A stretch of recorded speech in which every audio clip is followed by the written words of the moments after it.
Korea ఈరోజు నా ముందున్న గెస్ట్ శ్రీవర్షిని. అదే ఈ నేమ్ తెలియని వాళ్ళు ఎవరుండరు. 8 నెలల క్రితం జరిగిన సిచ్యువేషన్స్, లేడీ అఘోరి, శ్రీవర్షిని అంటే అసలు యూట్యూబ్ ఓపెన్ చేస్తే వీళ్ళే కనిపించేవాళ్ళు. అదే కాకుండా ఇప్పుడు ప్రజెంట్ ఇన్స్టాగ్రామ్లో ఇన్ఫ్లుయెన్సర్ అయిపోవడం జరిగింది. అదే తనతో మాట్లాడి అసలు తన జర్నీ ఇలా అవ్వడానికి కారణం ఏంటి, అసలు ఏం జరిగింది, మనకు తెలియని విషయాలు తెలుసుకునే ప్రయత్నం అయితే చేద్దాం. హాయ్ శ్రీవర్షిని. హలో. ఇప్పుడు హ్యాపీ? All good. ఇప్పుడు బాగానే ఉన్నావు? చాలా. ఫైనల్గా ఇన్ఫ్లుయెన్సర్ అయిపోయావు. ఇన్ఫ్లుయెన్సర్ అంటున్నారు కానీ నేనేం అంత పెద్ద ఇన్ఫ్లుయెన్సర్ ఏం కాదు. జస్ట్ రీల్స్ నార్మల్గా చేస్తాను కాబట్టి అవే పోస్ట్ చేస్తున్నాను. ఇంకా సపోర్ట్ చేసే వాళ్ళు అలాగా ఫాలో అవుతూ ఉంటున్నారు అంతే. కొన్నిసార్లు నువ్వు వీడియోస్ చేసి పెడుతున్నప్పుడు సోషల్ మీడియాలో కొన్ని కామెంట్స్ పెడుతూ ఉంటున్నారు అనమాట. లైక్ నువ్వు అనుకున్నదే జరిగింది కదా, నువ్వు ఇన్ఫ్లుయెన్సర్ అవ్వడం కోసమే ఇంత చేసావు కదా అని చెప్పినారు. దానికి ఎప్పుడు రిప్లై ఇవ్వాలనుకోలేదా? రిప్లై ఇవ్వాలి అంటే రోడ్డు మీద వెళ్ళే కుక్కలు చాలా వాగుతాయి. వాటన్నిటిని పట్టించుకోం కదా, మన పనిలో మనం నడుచుకుంటూ వెళ్ళిపోతాం. అలాగే అక్కడ జరిగిన సిచ్యువేషన్ ఏంటి అనేది నాకు తెలుసు పూర్తిగా, వాళ్ళకేం తెలియదు కదా. పైన చూసి మీడియాలో చూసి మాట్లాడుతూ ఉంటారు. సో క్లారిటీ వాళ్ళకి లేదు కాబట్టి నాకున్న క్లారిటీ వాళ్ళకి లేదు. అందుకే నేను క్లారిటీ లేని వాళ్ళకి క్లారిటీ చేయని లాభం, అందుకే నేను క్లారిటీ ఇవ్వను. ఓకే, అసలు ఏం జరిగింది అసలు అంటే నాకు ఎప్పుడు డౌట్ అనమాట. శ్రీవర్షిని ఏమి బాగానే ఉంది, ఈమెకి ఆ లేడీ అఘోరితో వెళ్ళాల్సినంత అవసరం ఏముంది? ఎందుకు వెళ్ళారు? ఆ డిసిషన్ తీసుకోవడానికి కారణం ఏంటి? అసలు ఏం జరిగింది? డెసిషన్ తీసుకోవాలి అంటే పర్టికులర్ గా పట్టించుకుని ఏం తీసుకోవాలి. నార్మల్ గా వచ్చారు, పరిచయం అయ్యాడు, యాజ్ ఇట్ ఈస్ ఇంటికి తీసుకెళ్ళడం అంటే ఒక దైవ భక్తులు మనం ఎలాగైతే చూస్తామో తన్ని కూడా ఒక గాడ్ లాగా, గాడ్నెస్ లాగా చూసి ఇంటికి అయితే తీసుకెళ్ళడం జరిగింది. అది కాక నాకు భక్తి అంటే విపరీతమైన ఇష్టం అనమాట. టెంపుల్కి వెళ్ళడం, పూజించడం, ప్రతిదీ పాటిస్తా. అలాగా తీసుకెళ్ళాను. అమ్మ నాన్నకి పరిచయం అయ్యారు. యాజ్ ఇట్ ఈస్ నార్మల్ గా నడుస్తుంది అన్న టైంలో తను అంటే అన్నయ్యతో బానే ఉంటాడు. నా దగ్గరికి వచ్చేసరికి కొంచెం రియాక్షన్స్ ఎలా ఉంటాయి అంటే ఒక లవర్ దగ్గర ఎలాగ బిహేవ్ చేస్తారు, అలాగా అవ్వడం అంటే మాటల్లో కూడా చేంజ్ రావడం, ఇదంతా గమనించాను. అయితే ఒకసారి ఏమైంది, తను ఫుడ్ తినేటప్పుడు నన్ను తినిపించమని చెప్పి అడిగాడు అనమాట. తినిపించాను. యాజ్ ఇట్ ఈజ్ అంటే మనం ఒక వేలో చూస్తున్నాం కాబట్టి బాగోదు, లేదు తినిపించను అంటే బాగోదు కదా, అందుకని ఓకే అని చెప్పని తినిపించడం జరిగింది. తను ఒక ముద్ద పెట్టుకున్న తర్వాత నన్ను ఫోర్స్ చేసి తిను, నువ్వు కూడా తిను అని చెప్పని ఇంకా తినిపించడం జరిగింది అనమాట. ఇలా తను ఒక ముద్ద, నేను ఒక ముద్ద అలా తినడం జరిగింది. ఇంకా మేము నార్మల్ గా అనుకున్నాం కదా, ఒక ప్రసాదం లాగా భావించి మనం తింటాం అనమాట. బట్ అందులో ఇంత మ్యాజిక్ ఉంటుంది, ఇలాగ నేను చేంజ్ అయిపోతాను, నా బాడీలో నా మాటల్లో ఇన్ని చేంజెస్ వస్తాయి నేను ఎక్స్పెక్ట్ చేయలేదు అనమాట. కాంట్ ఎక్స్పెక్ట్ ఆ ఫుడ్ వల్ల. యా, అంటే చాలా మంది ఏమంటారంటే అఘోరాళ్ళకి అంటే తిను ఎలాంటి మంత్రాలు రావు, ఐ నో దట్. బట్ ఇతని దగ్గర ఏముందంటే వశీకరణ చేసుకునే శక్తి అయితే ఉంది. అంటే మారాడు, ఏదో ఒకటి నేర్చుకోకుండా అయితే రాడు కదా. ఈ అమ్మాయిని ట్రాప్ చేయడం, అట్రాక్ట్ చేయడం అనేది బాగా నేర్చుకున్నాడు. బాగా అంటే బాగా. ఎలా అంటే కన్న తల్లి దగ్గర చిన్నప్పుడు నువ్వు ఎంత బాగా అయితే ఆమె చెప్పే మాటలు విని నువ్వు పాటిస్తావో, ఆ తల్లిదండ్రుల్ని మర్చిపోయి, అన్న తమ్ముని మర్చిపోయి ఇతని మాట వింటావు. ఇంకా ఎలా అంటే ఇప్పుడు హచ్చుకోకే ఆయనక వెళ్ళిపోయినట్టే, కుక్కలాగా ఇంకా అతని వెనక తిరిగిపోతూ ఉంటాం అనమాట. ఎప్పుడు రియలైజ్ అయ్యానంటే ఈ విషయం నేను అలా జరిగిన తర్వాత మ్యారేజ్ కూడా, ఇది ఒక పెద్ద హాట్ టాపిక్ అయిపోయింది అనమాట మీడియాలో. సో అది నాకు ఇష్టపడి అయితే చేసుకోలేదు, ఫోర్స్ వల్ల జరిగింది. అండ్ అలాగే అదే ట్రాన్స్ లో జరిగింది అనమాట. మీడియాలో నేను చూసాను ఆ వీడియో కూడా, హ్యాపీగా నవ్వుకోవడం, కొన్ని వర్డ్స్ నవ్వుతూనే చేసుకున్నాను, బయటికి నవ్వుతున్నాను, బట్ లోపల ఏం జరుగుతుందో నాకు తెలియదే. టోటల్ ఇన్ఫ్లుయెన్స్ అయిపోయాను నేను. చెప్తే నమ్మరు మీరు, టోటల్ అంటే టోటల్ ఇన్ఫ్లుయెన్స్ అయిపోయా. చేసినంత చేసి ఇప్పుడు చూడు నీతులు చెప్తుంది అనుకోవచ్చు మీరు, కాకపోతే ఇదే నిజం, 100% ఇదే నిజం. అక్కడ నేను బయటికి మాత్రం నార్మల్ గా ఉన్నాను, హ్యాపీగా కనిపిస్తున్నా, కానీ లోపల ఏం జరుగుతుంది ఏంటో నాకు తెలీదు. ఈవెన్ మా అమ్మ నాతో మాట్లాడాలి అన్న ఫోన్ ఉండేది కాదు, యూట్యూబ్ ఓపెన్ చేయనిచ్చేవాడు కాదు. ఎందుకంటే యూట్యూబ్ ఓపెన్ చేస్తే మా అమ్మ నాన్న ఏం మాట్లాడుతున్నారు, నా గురించి ఎంత బాధపడుతున్నారు అన్ని తెలుస్తాయి కదా. మళ్ళీ నేను ఆ వేలో థింక్ చేసేస్తాను కదా, అందుకని నాకు ఫోన్ కూడా ఇయ్యలే అనమాట. తన కంట్రోల్లో పెట్టేసుకున్నాడు టోటల్లీ. ఇంకా ఇంకా చిన్న చిన్న ఇష్యూస్ వల్ల పోలీసులు వచ్చారు, పట్టుకున్నారు.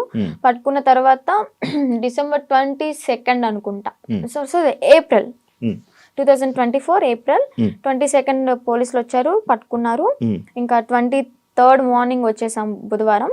పోలీసులు అతన్ని హ్యాండ్ ఓవర్లోకి తీసుకున్నారు. నేను ఇంకా ట్రస్ట్లోకి వెళ్ళిపోయాను. ట్రస్ట్లోకి వెళ్ళడానికి కూడా కారణం ఏంటి అంటే, అమ్మా నాన్న దగ్గరికి వెళ్తే ఇంకా మొహం చూపించుకోలేము, వాళ్ళు ఏమంటారు. ఇంకా నేను అదే ట్రాన్స్లో ఉన్నాను కాబట్టి వాళ్ళ దగ్గరికి నేను వెళ్ళను, ఇంటికి వెళ్ళను, మళ్ళీ బయటకు కూడా వెళ్ళను. నేను ఎక్కడో ఒక చోట ఉంటానని చెప్పని అనడంతో పోలీసులు ఇంకా ఆ ట్రస్ట్కి పంపించడం జరిగింది. వెళ్ళాను. అక్కడికి వెళ్ళిన 3 months ఇంకా ట్రీట్మెంట్ వల్ల, కౌన్సిలింగ్ వల్ల చేంజ్ అవ్వడం, కొంచెం అతని గురించి కొన్ని నిజాలు, అంటే రేపెట్టడం చేశాడు, 3 పెళ్ళిళ్ళు చేసుకున్నాడు అని చెప్పడం, ఇవన్నీ ఇంకా తెలుసుకొని అసలు నార్మల్ అయ్యి టాబ్లెట్స్ వల్ల కొంచెం నార్మల్ అయ్యి, అదే కాక అన్నయ్య వాళ్ళు కూడా చాలా అంటే చాలా సఫర్ అయ్యారు. చాలా డాడీ మెయిన్, మా డాడీ బాగా సఫర్ అయ్యారు అనమాట. సో అవన్నీ తెలుసుకొని ఇంకా నార్మల్ అయిపోయి బయటకు వచ్చేసి హ్యాపీగా లైఫ్ లీడ్ చేస్తున్నాను. పాస్ట్ ఈజ్ ద పాస్ట్ అనుకున్నాను. ఇప్పటికి కూడా చాలా మంది, అంటే నేను పీపుల్స్కి ఒకటే చెప్తా, చూసే ప్రజలకి, మీరు చూసింది నిజం కాదు, దాని వెనక వాళ్ళ వేరే కోణం ఉంటది, దాన్ని పూర్తిగా డీప్గా తెలుసుకుని మాట్లాడండి. మీ ఇంట్లో ఆడపిల్ల ఒక చిన్న తప్పు చేసింది అంటే పూర్తిగా తెలుసుకునే కదా తనతో మాట్లాడతారు.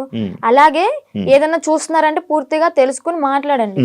మీరనే మాటల వల్ల ఓకే బయటకు వచ్చింది, బతుకుతుంది, తన బతుకు తను లీడ్ చేసింది బాయ్, మీరెందుకు దాన్ని క్రష్ చేయాలి తన మాటలతో? జరిగిందితో జరిగిపోయింది. ఇప్పుడు షీఈ్ హ్యాపీ నౌ. మాటలకి, వాళ్ళనే మాటలకి ఏంటి అంటే, హ్యాపీగా ఉన్న పిల్ల మళ్ళీ సడన్ గా డిప్రెషన్ లోకి వెళ్ళి సూసైడ్ చేసుకునే ప్రయత్నాలు ఉన్నాయి. 100% ఛాన్సెస్ ఉంటాయి. అలా నేను ఎన్నిసార్లు ఏడలేదు ఇంట్లో, చాలా రోజులు కామెంట్స్ చూసి ఏడవడం, అసలు అనవసరంగా ఇలా చేశాను, అసలు 2025 ఇస్ మై బ్యాడ్ ఇయర్ అని చెప్పని అనుకోవడం, ఎందుకురా ఈ లైఫ్, చచ్చిపోతే బాగుంటది కదా. ఒక పక్కన అమ్మ నాన్నకి చెడనేం తెచ్చాను, అన్నయ్యలకి చెడనేం తెచ్చాను, అన్నయ్యలకి పెళ్ళే కాదు ఇంక నేను చేసిన పనికి, అందరి నోట్లో నానిపోయాను, ఇంకెందుకు నేను బతికి ఏం సంపాదించాను అని చెప్పని ఏడవని రోజు లేదు, సఫర్ అవ్వని రోజు లేదు.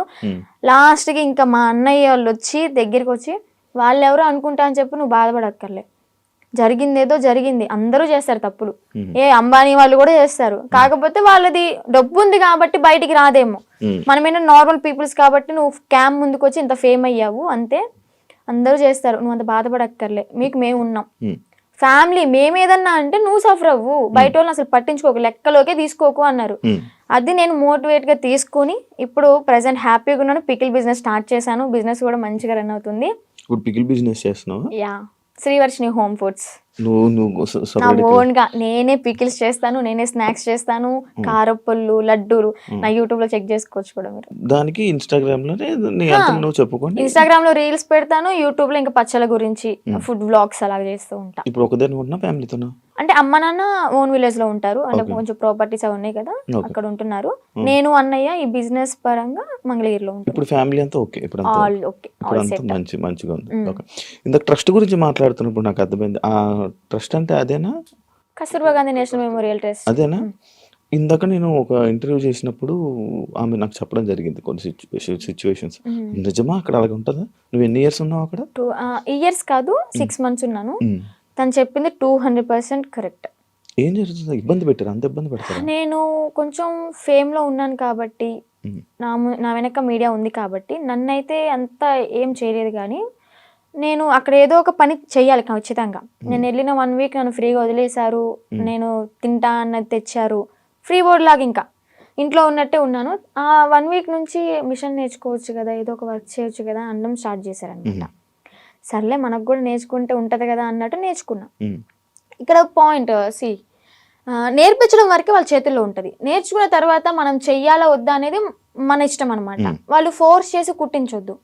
ఇక్కడ ఏం జరిగేదంటే, నేర్చుకున్న పనికి మార్నింగ్ 9కి కూర్చుంటే ఒకవేళ 2000 bags 500 bags అలా ఆర్డర్స్ వస్తూ ఉంటాయి అనమాట, ఎక్కడెక్కడ నుంచో వస్తాయి. ఆర్డర్ వచ్చినప్పుడు మార్నింగ్ వెళ్ళి లంచ్ బ్రేక్ 1 hour ఉంటది అనమాట, మళ్ళీ స్నాక్ బ్రేక్ 1 hour, ఈ 2 hours మాత్రమే మేము రెస్ట్ తీసుకుంటాం. 11:30 12 వరకు 1 or 2 వరకు కుట్టినవి కూడా ఉన్నాయి. మిడ్ నైట్ 2 వరకు కుట్టిన రోజులు కూడా ఉన్నాయి. అలా కుట్టి పడుకొని మళ్ళీ ఎర్లీ మార్నింగ్ 5కి కానీ 6కి కానీ లేచి మళ్ళీ యాజ్ ఇట్ ఈస్ వర్క్కి వెళ్ళిపోవాలి. వెళ్ళిపోయి బ్రేక్ఫాస్ట్ వెళ్ళవగానే బ్రష్ చేసి మళ్ళీ తిని మళ్ళీ మిషన్ ఎక్కాలి. ఇలా చేపిస్తారనమాట. అదేమంటే ఏదైనా మనం ఎదురు తిరిగి నా కళ్ళ ముందే జరిగింది, నన్నైతే ఏం చేయలేదులే కానీ నా కళ్ళ ముందు ఏం జరిగిందంటే ఒక అమ్మాయికి పీరియడ్ వచ్చి బాగోక వాళ్ళ ఇంట్లో ఉన్న డాగ్కి ఫుడ్ పెట్టలేదని చెప్పని, అలాగే ఎవరో కస్టమర్స్ వచ్చారు, అంటే డొనేట్ చేయడానికి ఎవరో ఒకరు వస్తారు కదా, వాళ్ళు వచ్చారు టీ కాఫీ వాళ్ళకి తీసుకెళ్లేదని చెప్పని తనని రూమ్లోంచి బయటికి తీసుకొచ్చి కొట్టి రూమ్ తాళాలేసి బయట పెట్టారు. మళ్ళీ ఇంకొక అమ్మాయికి టాబ్లెట్లు వేసి కొట్టారు. వాళ్ళు చెప్పిన మాట వినకపోతే టాబ్లెట్లు వేస్తారు, కొడతారు. నేను చూసా. నేనైతే అబద్ధం చెప్పాల్సిన అవసరం నాకు లేదు కదా. బయటకు రాగానే ఎందుకు చెప్పలేదు అనొచ్చు మీరు. ఎందుకు చెప్పలేదు అంటే నేను అసలే బ్యాడ్ అయిపోయి ఉన్నా. మళ్ళీ నేను మీడియా ముందుకు వచ్చి వాళ్ళ గురించి చెప్పి ఎందుకు ఇదంతా నాకు రచ్చా మీడియా ముందుకు రాకూడదని అనుకున్నా అనమాట. ఇప్పుడు ఎందుకు చెప్తున్నా అంటే గౌతమి గురించి. గౌతమియే కారణం. కాల్ చేసింది, ఎలాగా కాంటాక్ట్ అయిందో ఏమో తెలీదు. ట్రస్ట్లో ఉన్నప్పుడు అనుకుంటా, నువ్వు బయటకు వస్తే మాత్రం నన్ను మాత్రం మంగళగిరి వచ్చి వర్షిని అంటే ఎవరు చెప్పని వాళ్ళు అంటూ ఉండరు, నా దగ్గర తీసుకొచ్చేస్తారు నిన్ను అని చెప్పడం. అంటే ఒక హామీ ఇచ్చాను తనకి. లోపల చెప్పేదాన్ని, అక్క ఇన్ని ఇయర్స్ ఉన్నావు, నీకు అమ్మ నాన్న ఉన్నారు, ఓకే అన్నయ్య ఎదవయ్యాడు ఏదో చేశాడే అనుకో, వీళ్ళకైనా ఉండాలి కదా. నిజమే కదా, 10 years అవుతుంది, చిన్న పిల్ల నుంచి ఉంది, పెళ్ళిడికి వచ్చింది, పెళ్లి చేయాలని వాళ్ళకి ఉండదా? సరే వీళ్ళ అమ్మ నాన్న ఎతుకుతూ ఉంటారు, పెళ్ళిడికి వచ్చింది, వాళ్ళకి కొంచెం ఉంటది కదా చూసుకోవాలని, పంపిద్దాం అడ్రస్ కనుక్కుని పంపించవచ్చు కదా. ఇప్పుడు కూడా ఎందుకు పంపించారు అంటే తను ఫోర్స్ చేసి ఈవెన్ నెల తినకుండా మంచినీళ్ళు తాగకుండా సరిగ్గా ఫుడ్ లేక హెల్త్ బాగాలేదని చెప్పని ఎక్కడ చచ్చిపోతే వాళ్ళ తల మీదకే కదా వచ్చేది అని అడ్రస్లు కనుక్కుని వాళ్ళ అమ్మని వాళ్ళ మావయ్యని పిలిపించి తిన్ని పంపించారనమాట.